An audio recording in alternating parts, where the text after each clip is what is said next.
Hello everyone. आज हम बात करने वाले हैं द फियर ऑफ जजमेंट के बारे में। ठीक है। सो थिंग इज कि मैं जब बच्चा था ना, तब से मुझे ना बालों को लेकर अपने बहुत ज़्यादा ऑब्सेशन है। मैं जब भी बाल कटवाने जाता था, मैं बहुत नखरे करता था एंड मेरे पेरेंट्स को लिटरली खींच के ले जाना पड़ता था मुझे। ठीक है। एंड फिर भी मैं जिद किया करता था कि नहीं जाना, नहीं जाना, नहीं जाना। इवन बाल कट भी जाता था ना, तो भी मैं नाई से जिद किया करता था कि भाई मेरे बाल जोड़ दे तू, कैसे भी मुझे नहीं पता, बस तू जोड़ दे। बहुत मुझे मनाना पड़ता था बालों को लेकर। ठीक है। एंड शायद उसी वजह से मेरे बाल थोड़े थोड़े यहाँ से झड़ भी गए। आप जिस चीज़ से ऑब्सेस होते हो वो आपसे दूर हो ही जाती है एट द एंड। खैर वो बात की बात है। द थिंग इज कि वो चीज़ मेरी अभी तक कंटिन्यू हुई थी, लास्ट 2-3 वीक पहले तक।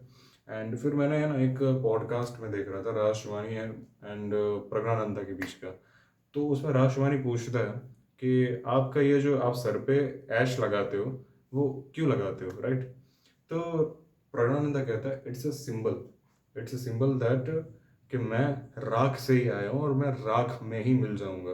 तो किसी भी चीज़ से ऑब्सेशन होना या फिर किसी भी चीज़ से अटैच होना कोई मीनिंग नहीं लगाता। आपको ना घमंड होना चाहिए किसी भी चीज़ का। आप कुछ नहीं होना चाहिए, आप बस थोड़ी देर के लिए आए हो, फिर थोड़ी देर में चले जाओगे। तो जियो और चले जाओ चुपचाप। वो चीज़ मेरे दिमाग में रह गई। ठीक है। वो चीज़ मेरे दिमाग में निकली ही नहीं।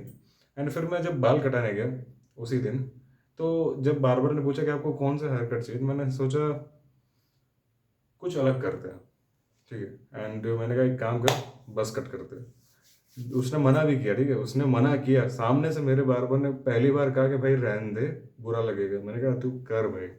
और मैंने कर लिया। ठीक है। अब तुम्हें क्या लगता है क्या हुआ होगा? बताओ, बताओ। अगले दिन मैं ऑफिस गया। ठीक है। एंड सब लोग मुझे देख रहे हैं, सब लोग मुझे घूर रहे हैं, सब लोग पूछ रहे हैं ये क्या हो गया, ये क्या हो गया, ये क्या हो गया। एंड मैं, मतलब, जो आप सोचते हो वैसे ही फील कर रहा था। ठीक है कि हाँ यार, ये गलती तो नहीं होगी मुझसे, गलत तो नहीं हो गया कहीं, यार ये मुझे जज तो नहीं कर लेंगे, यार मैं बहुत बुरा लग रहा हूँ क्या? मैं तो बस सच बताऊँ, it doesn't give dam fuck in your life. ठीक है। ये सारी चीज़ें जो जजमेंट होती हैं लोगों की, ये ज़्यादातर केसेस में कोई अप्लीकेबल ही नहीं होती हैं। मैंने अपने बाल पूरे ही वो बस कट करवा लिया। ठीक है। इवन मेरी हेयरलाइन भी कम है, फिर भी मैं तुम्हें लिख कर देता हूँ कि मेरी लाइफ में ना इससे 1% फर्क इधर पड़ा है पॉजिटिवली, ना नेगेटिवली पड़ा है। ठीक है। हालांकि अगर मैं डेट कर रहा था तो बात अलग होती, यानी बहुत ही स्पेसिफिक सिनारियोज में ही ये सारी चीज़ें अप्लीकेबल होती हैं। मैं अगले दिन जब ऑफिस गया ना, सारी चीज़ें वापस से नॉर्मल हो चुकी थी। मेरे दोस्त वैसे ही मुझसे बात कर रहे थे, मेरे कलीग वैसे ही मुझसे बात कर रहे थे, मेरा बॉस वैसे ही मुझे ट्रीट कर रहा था। They don't give a dam fuck. ठीक है। तुमने क्या किया, तुमने क्या नहीं किया, तुम्हें लगता है कि तुम्हारे ऊपर लाइट है। ठीक है। इसको स्पॉटलाइट इफेक्ट कहते हैं। इवन जो तुम्हें बुली भी करते हैं ना, जो तुम्हारा मजाक उड़ाते हैं किसी भी चीज़ के लिए, जो तुम्हें कहते हैं, ठीक है, ताने मारते हैं, मान लो कि तुम भी वीडियो डालते हो, तुम्हें व्यूज़ नहीं आते, तुम्हें डर लगता है, या फिर कोई तुम्हें जज कर रहा होता है उल्टा सीधा, तो तुम्हें लगता है यार ये ऐसा कैसे बोल सकता है। ठीक है। वो नहीं कि एक बंदा था, ठीक है, उसके दोस्त ने उसको एक ताना मार दिया था कि तू तो गरीब है, तू कुछ कर नहीं पाएगा, मजाक मजाक में। एंड फिर 5 साल बाद वो आया एकदम मस्त पैसा कमा के, और उसने दोस्त से पूछा कि देख मैंने ये सारी की थी, तूने 5 साल पहले एक पता है बात कही थी मुझसे, और उसको याद भी नहीं था। सेम, लोग भूल जाते हैं, लोगों को याद ही नहीं होता। जो फर्क पड़ता है वो तुम्हें फर्क पड़ता है, तुम्हें याद रहता है तुम्हारे बारे में। इवन तुम अगर याद करोगे ना, तो तुमने आज ही के दिन कितने लोगों को क्या क्या कहा होगा तुम्हें याद भी नहीं होगा, और कितने लोगों ने उसको दिल पर रख लिया होगा अपने, तुम्हें पता भी नहीं होगा। And that's the thing. लोग खुद से ऑब्सेस होते हैं, लोगों को घंटा फर्क नहीं पड़ता तुम क्या सोच रहे हो, तुम्हारी लाइफ में क्या चल रहा है। अगर वो देखते भी है ना कुछ अलग तुमने किया अचानक से, तो वो नोटिस करते हैं। मैं ये नहीं बोल रहा कि नोटिस नहीं करते हैं, लेकिन उनको फर्क नहीं पड़ता है। ठीक है। तुम्हारे रिलेटिव्स कह लो, तुम्हारे दोस्त कह लो, मैं तुम्हें सच बताऊं, इवन जो तुम्हें लगता है ना कि बहुत ही तुम्हारे क्लोजेस्ट वन है, तुम्हारे मदर फादर एंड तुम्हारी सिस्टर, तुम्हारी वाइफ, इनको भी इतना ज़्यादा फर्क नहीं पड़ता है। मान लो तुम्हारी डेथ हो जाती है, जस्ट इमेजिन तुम्हारी डेथ हो गई, ठीक है, तुम्हें क्या लगता है? लोग, तुम बहुत ही अच्छे इंसान हो, इतने अच्छे कि तुमने है ना हर एक इंसान की दिल खोल के मदद की है, तुम्हें क्या लगता है तुम्हारे जाने के बाद क्या होगा? बताओ। लोग रोएंगे, नो डाउट, एक दिन रोएंगे, 2 दिन रोएंगे, 3 दिन रोएंगे, फिर एक हफ्ते, 2 हफ्ते, महीने, 6 महीने, एक साल, तुम्हारी वाइफ तुम्हें भूलने लगेगी, लोग मूव ऑन करने लगेंगे, तुम्हारे बच्चे कि मेमोरीज में तुम धीमे धीमे ब्लर होने लगोगे। तुम्हारी जगह अपने आप कोई और आने लगेंगे हर एक की लाइफ में। मतलब वो मूव ऑन कर जाएंगे, उनको फर्क नहीं पड़ेगा कुछ ही टाइम में। इवन जो तुम्हारे इतने क्लोज ही होंगे वो तो 2-3 हफ्तों में तुम्हें भूल जाएंगे। समझ पा रहे हो? जिनका तुम डर लेकर बैठे हो उनको फर्क ही नहीं पड़ता तुम्हारी लाइफ से, तुम जियो या मरो। तो मैं एक इंसिडेंट बताता हूँ, ठीक है। आज से कुछ 7-8 साल पहले जब मैं 10th में था, तो मेरी जो स्कूल वैन थी उसमें है ना बॉयज़ एंड गर्ल्स दोनों। हमारी जो स्कूल थी वो कोएड एजुकेशन है, कोएड यानी कि बॉयज़ एंड गर्ल्स के साथ में है। बट वो कहने की कोएड थी, क्लासरूम सेम थे लड़के और लड़के के, लेकिन बात कोई नहीं करता था।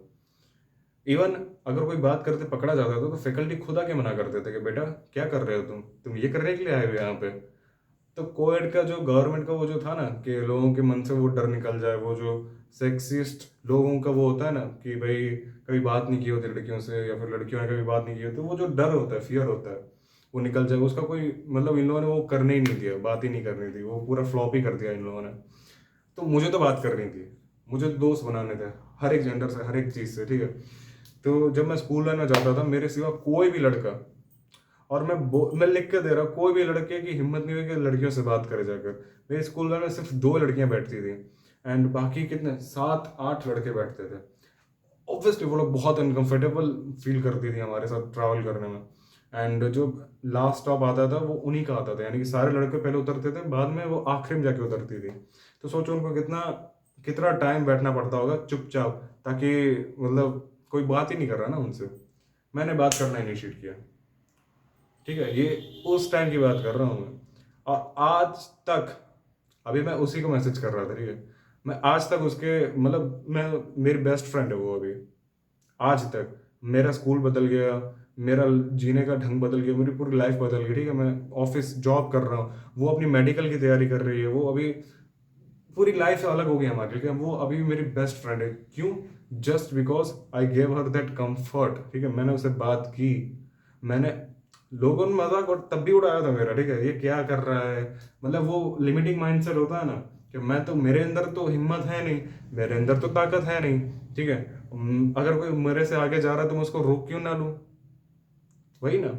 अगर कोई बिजनेस कर रहा है तुम्हारे अराउंड, ठीक है, और तुम्हें लगता है कि यार मेरी औकात नहीं है, तुम कैसे उसको ताने मारने लगोगे, यार तेरा काम नहीं करेगा, ये होगा वो होगा।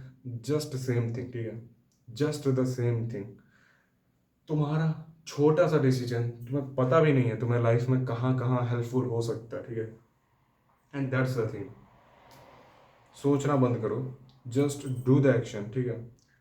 क्या होगा ज़्यादा से ज़्यादा, तुम फेल हो गए, फिर अमिताभ बच्चन की कितनी मूवीज फेल गई हैं, कोई याद करता है उनको? एलोन मस्क के कितने रॉकेट फेल गए हैं, तुम्हें पता भी है? कितने लोगों ने कितने लोगों ने लॉटरी मतलब हारी होगी, लेकिन लोग याद क्या रखते हैं? सक्सेसेस। स्पेशली लॉटरी के केस का अगर हम निकाल दे, बाकी लोगों को क्या याद रखते हैं? सक्सेसेस, ठीक है। तो ऐसा ही सीन है कि एट द एंड आपको क्या, सक्सेस कमानी है। सक्सेस के रास्ते में मतलब हर किसी के लिए सक्सेस टर्म अलग होता है, लेकिन कोई भी चीज़ अगर आपको पानी होती है तो उसके रास्ते में बहुत सारी दिक्कतें आती हैं, प्रॉब्लम्स आते हैं, चैलेंजेस आते हैं। एंड ये वन ऑफ द चैलेंज है कि आपका रास्ता अगर अलग है लोगों से, और लोग आपको देख रहे हैं, घूर रहे हैं, और फिर भी अगर आप उठ के जा रहे हो, that's the mindset you want, ठीक है। बी अनअपोलोजेटिक अबाउट दैट कि मेरा रास्ता है, ये मैंने चूज किया, ठीक है, मेरी लाइफ है। Be unapologetic. क्यों तुम्हें किसी की परमिशन चाहिए? क्यों तुम्हें ऐसा फील होता है कि यार मैं उसकी आंखों में है ना इज्जत देखना चाहता हूँ अपने लिए? क्यों भाई? करने दे, जज कर रहा है क्रिंज, करने दे। तुम्हें क्या लगता है मैंने 400-450 वीडियो डाल दी हैं, ठीक है, मुझे नहीं अजीब लगता होगा? अगर मेरे क्लास रूम में, मेरे ऑफिस में किसी को ये वीडियोस मिल गई, ठीक है, तो कितना मजाक उड़ाएंगे मेरा, क्या ही फर्क पड़ता है? नो बडी केयर्स। एक दिन मजाक उड़ाएंगे, 2 बार मजाक उड़ाएंगे, आज के 10 साल बाद उनमें से आधे तो मर चुके होंगे। 10 साल बाद नहीं, चलो 60 साल बाद सब मर चुके होंगे, मैं मर चुका हूँगा, तुम मर चुके होगे। So why why this overthinking? Just be happy यार, एक लाइफ मिली है, उसमें भी यार तुम कितनी झंझट पालोगे? And that is it for the video. जो तुम्हें करना है करो, उखाड़ो, जाओ, be unapologetic and be fearless, that is it. Thanks for watching, bye bye.